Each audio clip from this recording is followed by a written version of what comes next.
Hello everyone, I hope आप सब ठीक होंगे। तो जैसे आपको पता है कि हमारा ये जो कोर्स चला है इसमें सीरीज़ चली है, इसमें हम agricultural finance and project management topic को जो है वो कर रहे हैं। और इससे पहले हमने agricultural development and policy analysis जो है वो ख़त्म किया। तो उसका एक टेस्ट जो है वो भी आपके साथ ऐप पे शेयर किया गया है। आई होप आप सब ने उसको अटेम्प्ट किया होगा। कुछ क्वेश्चंस जो हैं MCQs वो मैं आपके साथ आज की इस वीडियो में, आज के लेक्चर में शेयर करना चाहती हूँ। और ये सारे के सारे MCQs जो हैं हमारे, ये memory based and topic related, memory based and your topic related MCQs हैं आपके सारे। क्लियर? तो agriculture development and policy analysis के ये कुछ आपके न्यूमेरिकल्स हैं।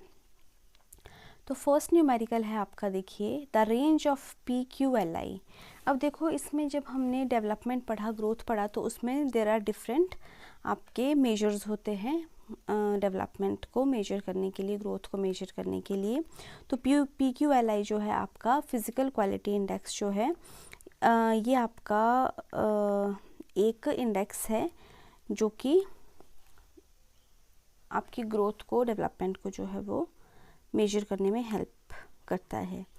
ठीक है, तो इस इंडेक्स के लिए आपने पढ़ा होगा कि देयर आर 3 इंडिकेटर्स जिनका हम यूज़ करते हैं। क्या क्या रहते हैं वो 3 इंडिकेटर्स?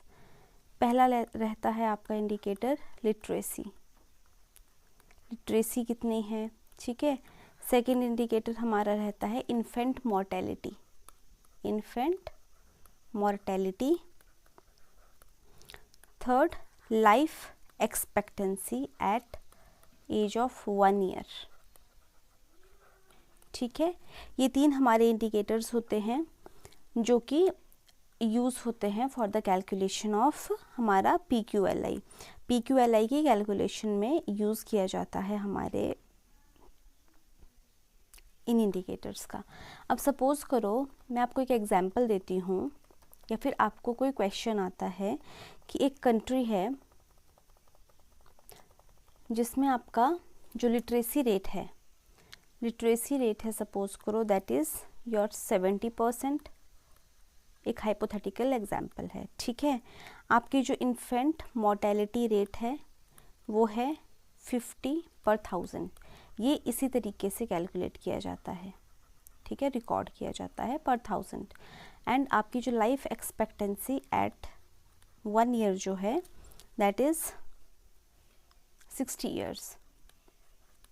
ठीक है, तो PQLI जो है वो कितना होगा? एवरेज इन सबकी 70 plus 50 plus 60 divided by 3, it means it will be 180 divided by 3 मतलब 60। PQLI is 60। क्लियर? तो अब देखो, ये बोलता है कि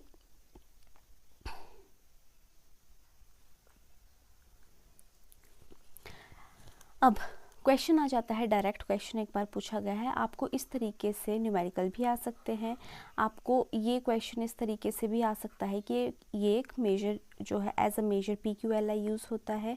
इसमें आपकी क्या क्या 3 चीज़ें इंडिकेटर्स यूज़ होते हैं, your literacy rate, your infant mortality rate and your life expectancy at age of 1 year. ठीक है, उसके बाद आ सकता है क्वेश्चन कि इस इंडेक्स की जो रेंज होती है वो क्या होती है। तो रेंज होती है इसकी 0 to 100। ठीक है, जैसे जैसे रेंज बढ़ती जाएगी इसका मतलब there is high quality of life, किसी भी इकोनॉमी की, किसी भी कंट्री की। 0 to 100, लो क्वालिटी से हम हाई क्वालिटी की तरफ को मूव कर रहे हैं, इट मीन्स। ठीक है, तो ये था फर्स्ट क्वेश्चन हमारा। आई होप आपको समझ आया होगा कि क्या है ये सारी चीज़ें। आपका हमने जो भी स्टडी किया कि PQLI क्या है, इसमें क्या क्या इंडिकेटर्स यूज़ होते हैं। इन इंडिकेटर्स की अगर आपके पास क्वांटिटेटिव अगर कोई क्वेश्चन आ जाता है, मतलब न्यूमेरिकल अगर आ जाता है, तो उसको आप कंप्यूट कर सकते हो। 4 वेरिएबल्स है ना बेसिकली, आपको पता है एवरेज है ये 3 चीज़ों की PQLI, तो इनमें से कोई भी अगर 3 चीज़ें आपके पास गिवन होगी तो आप फोर्थ थिंग जो है वो नेचुरली उसमें निकाल लोगे। ठीक है, तो ये 3, 4, 5, 6 जितने भी क्वेश्चंस हैं वो इस टॉपिक से बन सकते हैं, तो ये आपको पता होना चाहिए। अब देखो नेक्स्ट है आपका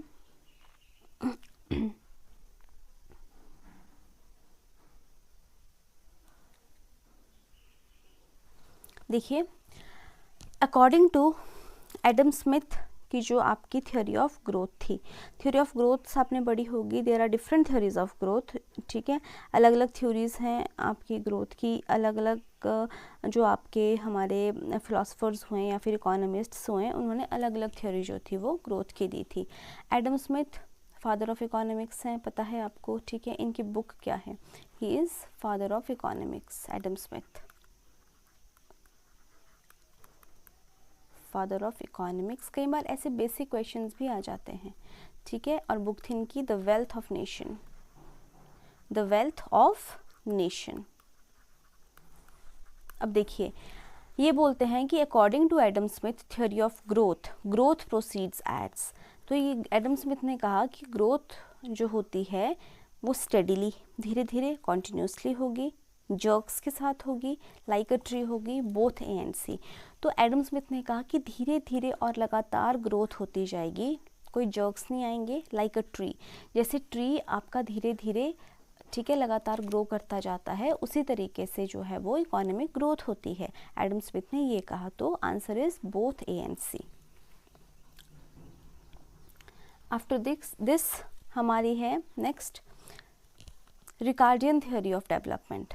ठीक है, तो रिकार्डियन थ्योरी, रिकार्डो ने भी आपकी जो है वो थ्योरी दी थी डेवलपमेंट की, कि marginal principle and surplus principle, दो टर्म्स जो थी वो रिकार्डियन थ्योरी ऑफ डेवलपमेंट में यूज़ हुई थी, marginal principle and surplus principal.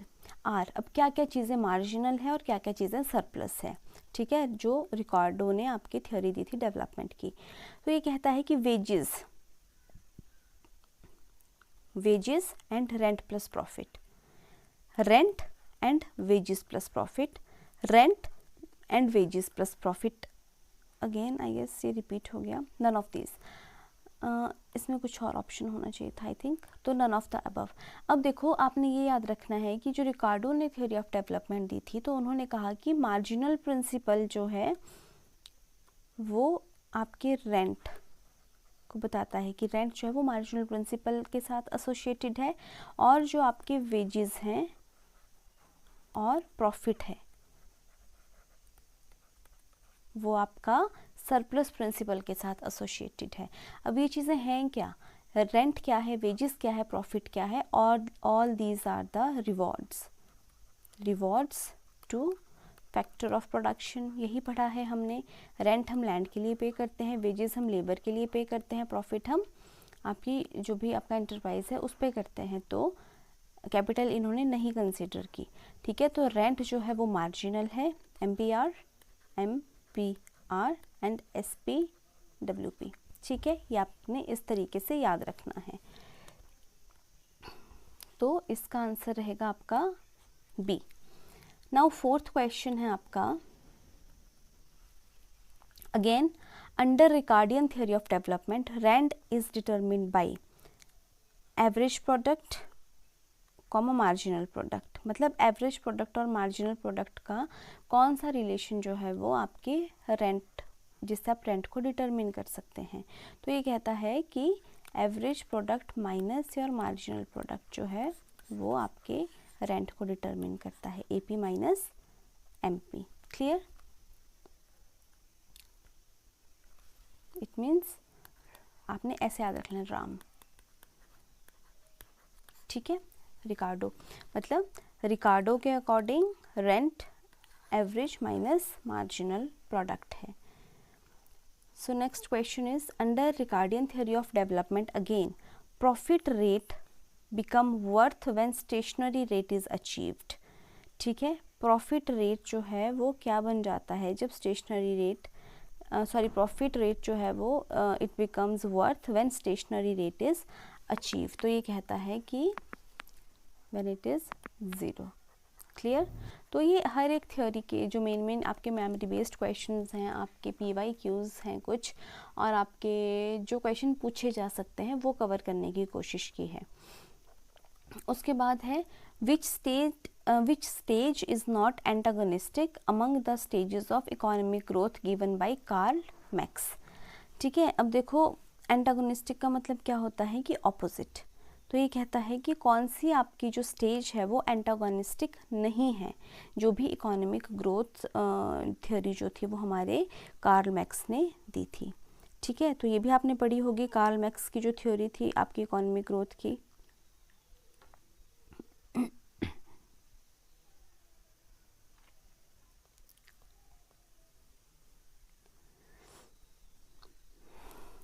ठीक है, तो कार्ल मैक्स ने जो थ्योरी दी थी उसका भी आपने स्टडी किया होगा। तो ये कहता है कि नॉट एंटागोनिस्टिक मतलब जो ऑपोजिट नहीं है, जो कि इसका मतलब सिमिलर है। ठीक है, primitive slave, slave feudal, feudal capitalist, primitive socialist. तो ये कहता है which is not antagonistic is ये है, ये है, ये है, this one is not antagonistic. तो प्रिमिटिव एंड सोशलिस्ट जो है वो इसका आंसर होगा। Next, which of the following stage of economic growth is given by Karl Marx, antagonistic in nature.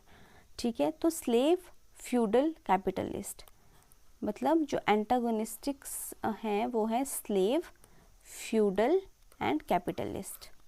ये आपको stages of economic growth study की होगी, तो वहाँ पे आपको इजीली उसको आप अच्छे से स्टडी करेंगे तो आप इजीली इनको सॉल्व कर सकते हैं।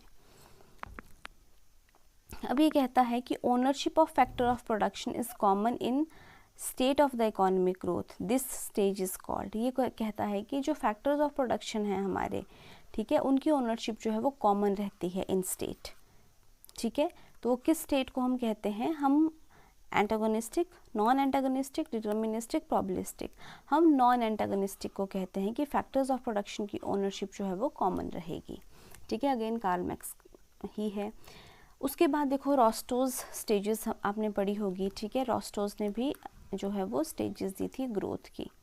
तो ये कहता है कि टेक ऑफ स्टेज भी एक स्टेज थी रोस्टोज की ग्रोथ की स्टेजेस में। तो टेक ऑफ में क्या होता है, the rate of productive investment is greater than 10%, development of more than one manufacturing sector simultaneously, cultural framework that exploit expansion.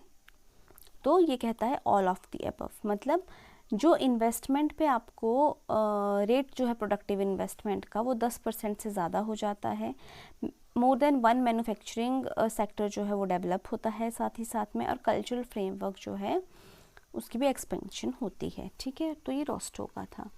The concept of balanced growth या फिर बैलेंस ग्रोथ जो है वो किसने दिया था, it was given by Ragnar Frisch, no, Ragnar Nurkse, yes, Myrdal, no. तो balance growth का कॉन्सेप्ट जो है वो अगेन नर्क्सी ने दिया था। ठीक है, इन्होंने ही विसियस सर्कल ऑफ पॉवर्टी जो है वो भी एक्सप्लेन किया था, demand side as well as supply side. अब देखो जो नर्क्सी ने बैलेंस्ड ग्रोथ थ्योरी दी उसमें ही है ये कि large investment by the government large investment करेगी टू क्रिएट अ बैलेंस, ताकि बैलेंस क्रिएट हो सके between different consumer good industry, जो कंज्यूमर गुड इंडस्ट्री है वो, और consumer and capital good industry जो है उसके बीच में। ठीक है, तो ये बैलेंस आपका ग्रोथ थ्योरी थी। ठीक है, मतलब गवर्नमेंट जो है वो इन्वेस्टमेंट करेगी, आपकी गवर्नमेंट जो है इट विल इन्वेस्ट ताकि एक बैलेंस जो है वो बना रहे। ठीक है, कंज्यूमर कैपिटल गुड इंडस्ट्रीज के बीच में।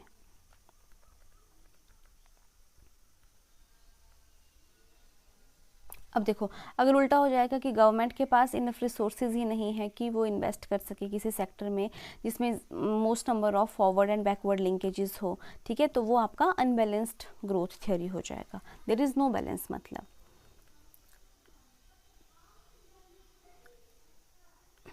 नेक्स्ट है, to move an economy from backwardness to modern industrial economy, it requires sharp break with the past, that is जिसको हम बोलते हैं great spurt of industrialization, ठीक है। तो ये किस चीज़ के साथ रिलेटेड है कि बैकवर्डनेस जो है उससे मूव करने के लिए हमें एक शार्प ब्रेक चाहिए होता है पास्ट, मतलब great spurt of industrialisation is required. तो Ragnar Nurkse big push theory, no. Myrdal की theory of disguised unemployment, no. ये अलेक्जेंडर की ग्रेट स्पॉट थ्योरी ने कहा था कि बैकवर्डनेस से अगर आपने इंडस्ट्रियल इकोनॉमी की तरफ को मूव करना है then you require a break with the past, that is great spurt आपको चाहिए इंडस्ट्रियलाइजेशन का, ठीक है। अब है क्या चीज़ ये great spot? Capital intensive technologies for import substitution, agricultural land aggregation to increase productivity, greater involvement of government with higher degree of backwardness are the requirements, ठीक है। मतलब आपको backwardness को हटाना है, ठीक है। तो ये सारी चीज़ें आपको करनी पड़ेगी, ये सारी की सारी आपकी जो अलेक्जेंडर की ग्रेट स्पॉट थ्योरी थी उसमें आती थी, ठीक है। Next again your question is, देखो ये सारे क्वेश्चंस आप पढ़ोगे, मैंने आपको जैसे पहले भी कहा था कि पहले आप अपने जो थ्योरी है, ठीक है, टॉपिक्स हैं उनको अच्छे से स्टडी करो, जो लेक्चर आपको डिलीवर हुए हैं उन्हें बार बार सुनिए, ठीक है। जो आपको नोट्स मिले हैं उनको अच्छे से आप लोग डिस्कस कीजिए, मतलब हर एक चीज़ बहुत ही अच्छे से होनी चाहिए, ठीक है, तभी आपको मज़ा आता है MCQ सॉल्व करने का, अदरवाइज़ मुश्किल हो जाता है, ठीक है। तो नेक्स्ट थ्योरी थी हमारी डिस्गाइज्ड अनएम्प्लॉयमेंट की, तो ये किसने दी थी? The theory of disguised unemployment was given by again Nurkse, ठीक है, रैगनर नर्क्सी की थ्योरी थी ये भी, ठीक है। अब ये बोलता है डिस्गाइज्ड अनएम्प्लॉयमेंट को हम कंसील्ड अनएम्प्लॉयमेंट भी कहते हैं, ठीक है। तो disguised unemployment has a concealed saving potential which can be utilized for capital formation to enhance economic development. This statement is related to again theory of disguised unemployment कि जो आपकी disguised unemployment है उसकी वजह से एक concealed दबा हुआ एक potential है saving का जिसको आप capital formation के लिए use कर सकते हैं, ठीक है। और अल्टीमेटली क्या होगा, जब कैपिटल फॉर्मेशन किसी भी इकोनॉमी में होगी तो इकोनॉमिक डेवलपमेंट बूस्ट करेगी, क्लियर।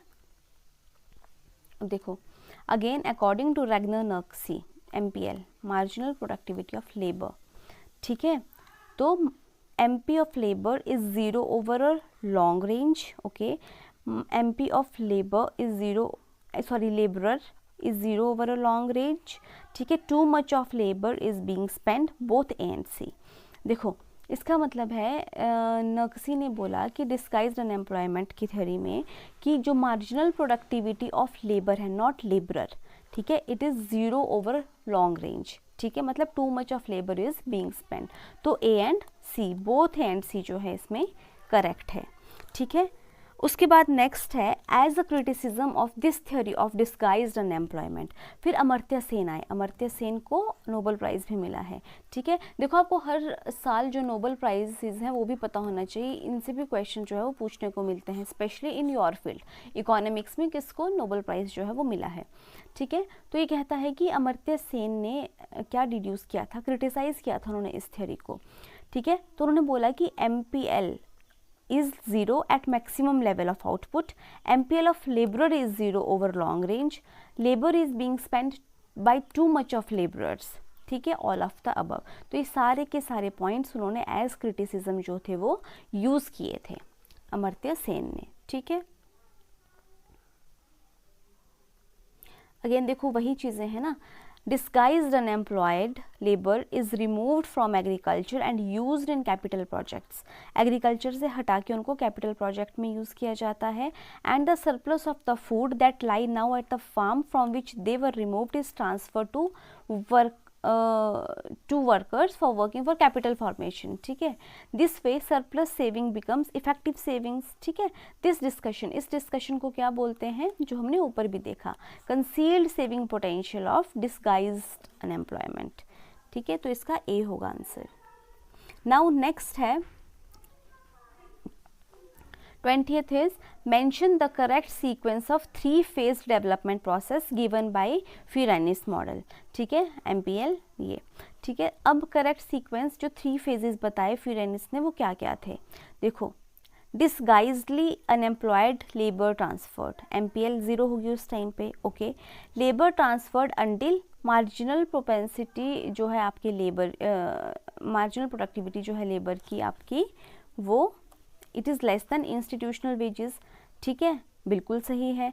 जब लेबर की जो आपकी मार्जिनल प्रोडक्टिविटी है वो इंस्टीट्यूशनल वेजेस से बढ़ जाए लेकिन लेस देन नॉमिनल वेजेस, तो यही सीक्वेंस रहता है, मतलब A B C। सबसे पहले MPL जब 0 हो जाएगा, डिस्गाइज जो अनएम्प्लॉयड लेबर है उनको ट्रांसफ़र किया जाएगा, फिर फर्दर लेबर को फिर भी ट्रांसफ़र किया जाएगा, कब तक, जब MPL जो है जब तक इंस्टीट्यूशनल वेज से कम है।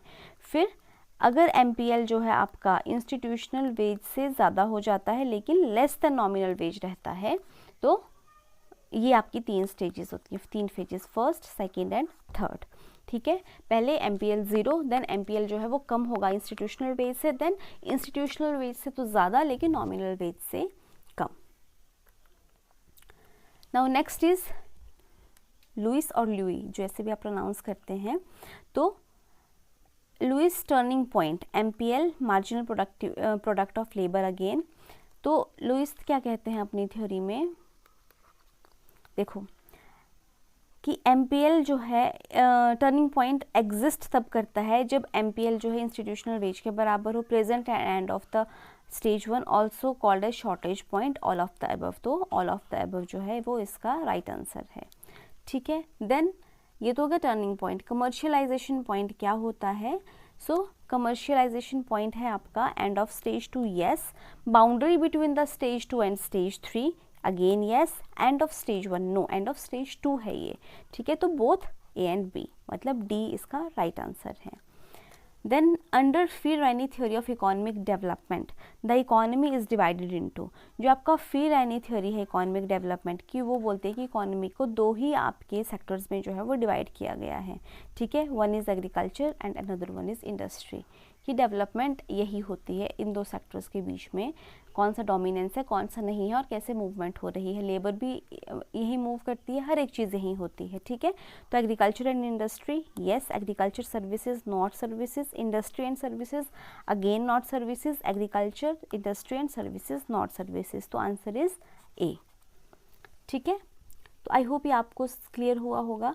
देखो, आपके थ्योरीज आप पढ़ते हैं, आप अपने डिफरेंट मॉडल्स पढ़ते हैं, तो उनको आप पढ़ो, अच्छे से समझो उनको, लेकिन नेट पॉइंट ऑफ व्यू से ऑब्जेक्टिव क्वेश्चंस आने हैं जैसा आपको बताया गया है, तो इन क्वेश्चंस को आपने सॉल्व करते चलना है। जो जो टॉपिक आप कवर करते जा रहे हो, जो उसके साथ रिलेटेड आपको MCQs हो रहे हैं, रिलेटेड क्विजेज़ हैं, आपके पास अपने ऑब्जेक्टिव बुक्स हैं, उनको सॉल्व करते चलो, ठीक है।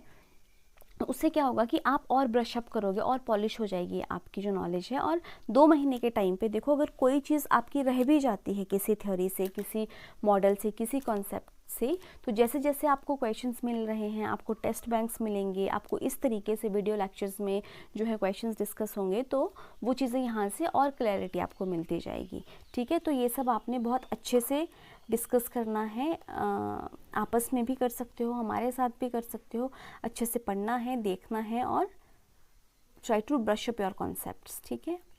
So that is it for today's video. बाकी भी हम कुछ क्वेश्चंस जो हैं वो डिस्कस करेंगे नेक्स्ट वीडियोस में, फ़िलहाल के लिए इतना ही। So thank you everyone and all the very best.